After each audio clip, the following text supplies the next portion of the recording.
ছাত্ৰ ছাত্ৰীসকল আজি মই তোমালোকৰ এ কিউৰিয়াছ মাইণ্ড নামৰ এই লেসনটোৰ এক্টিভিটি 12ৰ পৰা সমাধান কৰি যাম ইয়াৰ আগৰ ভিডিঅ'টোত এক্টিভিটি 11 লৈকে সমাধান কৰি দিছিলো সেই ভিডিঅ'টোৰ লিংক এই ভিডিঅ'টোৰ তলতে দিয়া থাকিব যিসকলে এতিয়ালৈকে চোৱা নাই লিংকত ক্লিক কৰি চাই ল'ব পাৰিবা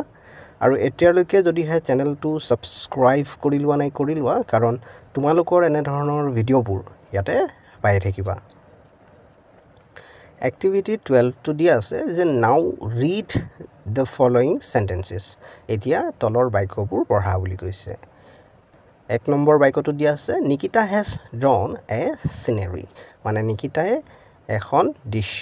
আঁকিলে দুই নম্বৰ বাক্যটো দিয়া আছে Mira has entered the room মিৰাই ৰুমটোৰ ভিতৰত প্ৰৱেশ কৰিলে বা সোমালে When we talk about actions that have just happened যেতিয়া আমি কোনো এটা কাৰ্য বা কামৰ বিষয়ে কথা কওঁ যেটো কাম বা কাৰ্য এতিয়াই হল বা অলপ সময়ৰ আগতে হল we use the present perfect tense আমি present perfect tense ব্যৱহাৰ কৰো বুলি কৈছে activity 13 টো দিয়া আছে choose the correct option and fill in the blanks মানে শুদ্ধ বিকল্পটো বাছনি কৰি পেলাই এই খালি ঠাইবোৰত সম্পূৰ্ণ কৰিব দিছিল ইয়াতে দুটা বিকল্প দিয়া আছে তোমালোকে দেখা পাইছাই সো প্ৰথমটো চাইছো নিকিতা ইয়াত has come is coming এনেকৈ দিয়া আছিল আমি has come এটো বহাম Nikita has come to Mira's house মানে নিকিতাই মিৰাৰ ঘৰলৈ আহিলে Mira and Nikita ইয়াত have watched are watching এনেকৈ দিয়া আছিল আমি are watching এটুক আনি পেলাই ইয়াতে বহাম Mira and Nikita are watching TV now এতিয়া Mira আৰু নিকিতাই টিভি চাই আছে তাৰ পিছত they আমি have eaten এটু বহাম they have eaten snacks while watching TV যেতিয়া টিভি চাই আছিল সিহঁতে কি খাই আছে অলপ পাতল আহাৰ খাই আছে Activity 14 or এটো দিয়া আছে let's read the words in the box aloud এই বক্সটো যিবোৰ word দিয়া আছে বা শব্দ দিয়া আছে এইবোৰক জোৰেৰে পঢ়ো আহা বুলি কৈছে and notice the beginning sound of each word আৰু প্ৰত্যেকটো শব্দৰে যি আৰম্ভণি যেটো সাউন্ড বা উচ্চাৰণ হেতু লক্ষ্য কৰিব দিছে seen scolded science scattering All the four words begin with the consonant blend SC. গোটেই কেটা যি word আছে ইহতৰ যি আৰম্ভণি মানে SC ৰে আৰম্ভণি হয়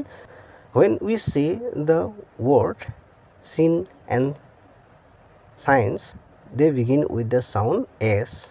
as in sun. কিহতে S ৰে আৰম্ভণি হয় কি sin আৰু science এই দুটা wordৰ আৰম্ভণি S ৰে আৰম্ভ হয় S সাউনৰে আৰম্ভ হয় জেনেদৰে sun টুত আছে S when we say the words scolded and scattering SC is pronounced like SK যেতিয়া আমি scolded আৰু scattering এই দুটা word pronounce কৰো তেতিয়া SC এটু pronounce কৰা হয় বা উচ্চাৰণ কৰা হয় কেনেদৰে SK দৰে as in sky জেনেদৰে skyত আমি প্ৰথমত sky SK টু আমাৰ আগত আহে উচ্চাৰণ কৰোতে এতিয়া বিটু দিয়া আছে now এতিয়া read aloud জোৰেৰে পঢ়িব দিছে the following words তলৰ শব্দবোৰক beginning with the consonant blend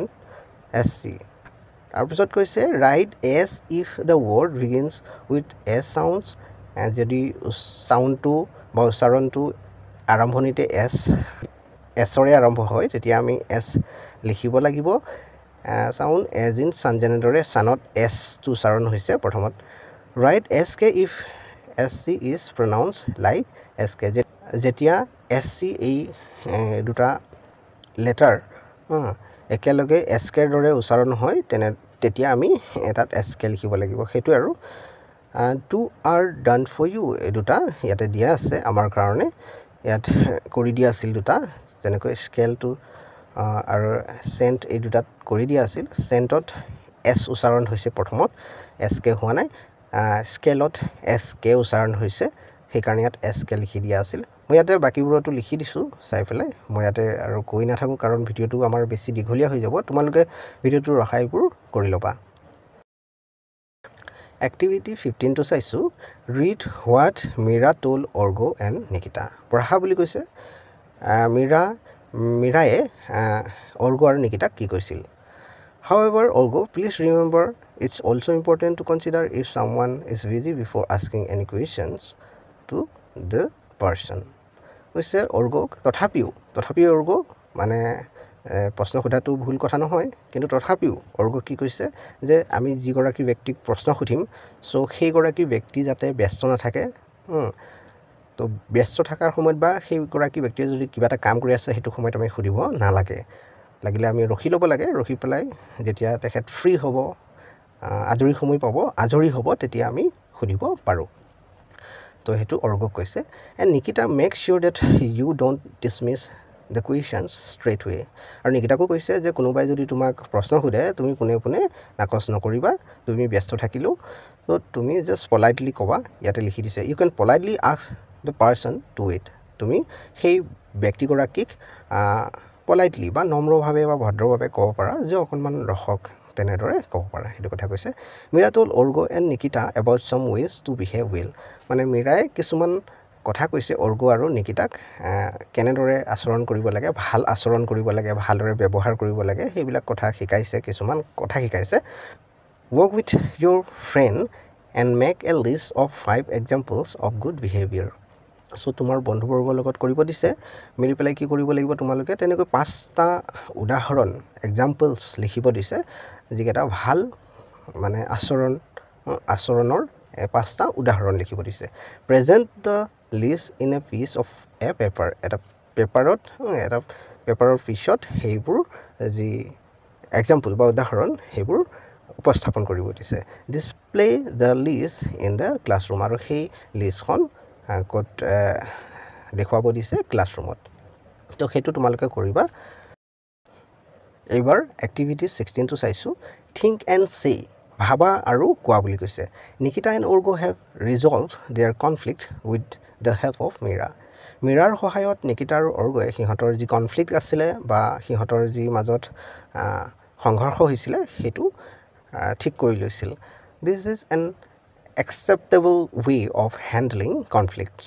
আৰু এইটো এটা কি বুলি কৈছে এটা গ্ৰহণযোগ্য পথ হয় এটা কনফ্লিক্ট বা এটা সংঘৰ্ষক বা কাজিয়া লগাক হ্যান্ডেল কৰাটো how do you address a conflict when you face one যদি তুমি এনেদৰে কিবা কনফ্লিক্ট বা সংঘৰ্ষৰ সন্মুখীন হোৱা কেনেদৰে তুমি কেনেদৰে এইবোৰ সমাধান কৰিবা হেতু বুজাইছে আৰু list a few ways and share them with the class হেতু কি কৈছে যে তেনেকৈ কেটামান কথা লিখিব দিছে লিষ্ট কৰিব দিছে লিষ্ট বনাব দিছে আৰু শেয়াৰ কৰিব দিছে হিহঁতক with the ক্লাছটোৰ লগত সো হেতু তোমালোকে নিজে কৰিব লাগিব জাস্ট মই পঢ়ি পেলাই তোমালোকক বুজাই দিছো এইবিলাকে কি কৈছে এক্টিভিটি 17 টো চাইছো listen to a news item about a moon mission read to you by your teacher তোমাৰ টিচাৰে পঢ়ি দিব যেটো মানে মুন মিশন তাৰ বিষয়ে ইয়াতে নিউজ আইটেম এটা পঢ়ি দিব বুলি কৈছে তোমালোকৰ শিক্ষকে হেতু শুনিব দিছে as you listen তুমি জেনেৰে শুনি যাবা fill in the blanks এই খালি ঠাইবোৰ ফিল আপ কৰিব দিয়া আছিল যত মই এতিয়া কৰি দিছো with the correct pieces of information শুদ্ধ যি তথ্য থাকিব তাৰ হৈতে সো তোমালোকৰ পিছপিনি চাবা তাতে হে নিউজ আইটেমটো দিয়া আছে মই তাৰ পৰা চাই এইবোৰ ফিল আপ কৰি দিছো ইয়াত প্ৰথমত দিয়া আছে ইন্ডিয়া became the ইয়াত আমি লিখিম first country to land on the south pole of the moon দুই নম্বৰটো দিয়া আছে the Chandrayaan 3 mission was developed by ইয়াত আমি লিখিম ISRO মানে চন্দ্ৰয়ান যেটো মিশন আছিল Chandrayaan 3 মিশন 1 2 এইবিলাকো ISROই ডেভেলপ কৰিছিল সো 3 টোৰ কথা কৈছে The Chandrayaan 3 mission was developed by ISRO. ISRO develop কৰিছিল তেনেদৰে 3 নম্বৰটো দিয়া আছে The Chandrayaan 3 landed on the moon on 23rd August 2023 2023 চনৰ 23 আগষ্টত ল্যান্ড কৰিছিলে চন্দ্ৰত 4 নম্বৰটো দিয়া আছে উই অবজাৰ্ভ ইয়াত নেশ্যনেল স্পেচ লিখিম আমি national space day on 23rd August every year প্ৰত্যেক বছৰে 23 আগষ্টত আমি নেশ্যনেল স্পেচ ডে এটো পালন কৰোঁ কেনেদৰে 18 টো এটা প্ৰজেক্ট দিয়া হৈছে you have learned that C.V. Raman won